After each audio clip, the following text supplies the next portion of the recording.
if it's a free democratic society, there are many different movements within the society.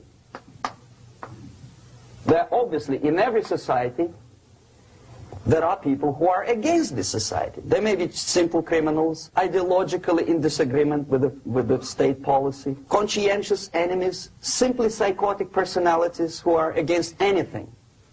Right? All these movements will be directed in one direction, right?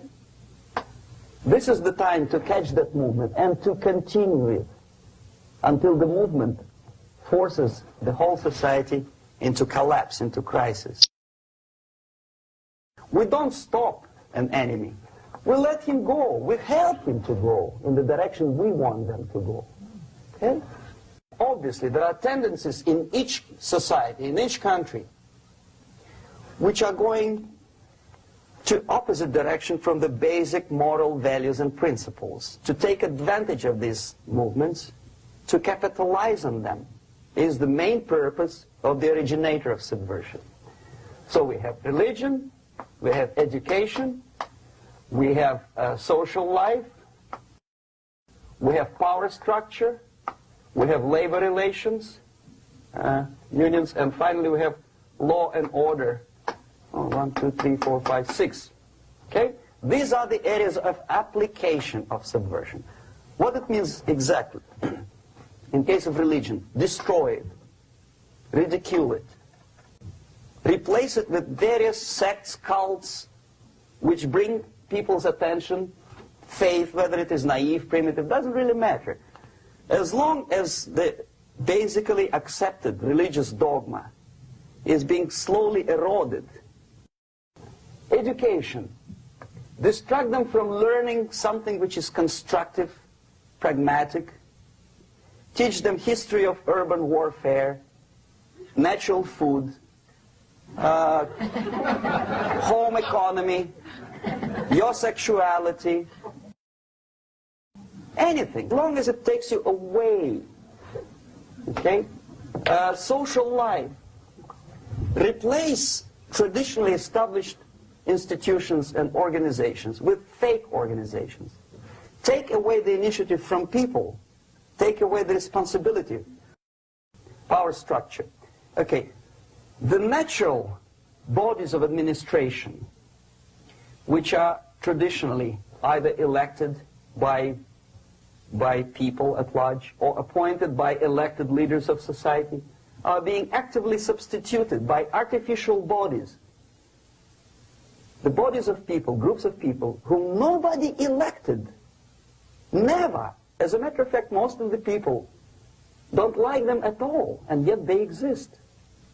Do not have neither qualification nor the will of people to keep them in power, and yet they do have power.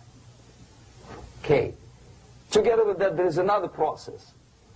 Law enforcement, law and order organization and structure is being eroded. For the last 20, 25 years, if you see old movies and new movies, you can see that a policeman, an officer of the United States Army, looks dumb, angry, psychotic, paranoid.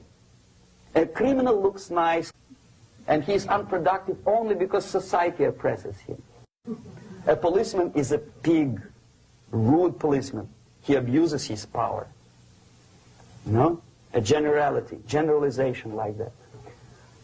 The hatred, the mistrust to the people who are supposed to protect you and enforce law and order. Moral relativity. Okay, labor relations. At this stage, within 15 to 20 years, we destroy the traditionally established links of bargaining between employer and employee. Millions of people suffer from that strike because economy now is interdependent. It's intertwined like one body. What is the motivation for strike?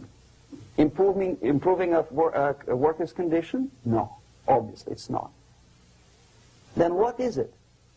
Ideology. To prove to these capitalists. And the obedient horde of workers, like sheep, follow these people. And they cannot disobey. Why? Because if they do, you know what happens to them. Pickets. Whenever trade union strikes, we have influx of propaganda, mass media, ideological dissemination. The workers' right, and we repeat it like parrots. Yes, workers' right. To reverse this process, do not elect them to the seats of power, whether it is municipality level, state level, or federal level. It has to be beaten in the heads of American voters that a person like that in the seats of power is an enemy. Do not be afraid of this word. It is an enemy. Strike with the power of spirit and moral superiority. If you don't have that power, it's high time to develop it. And that's the only answer. That's it. Thank you.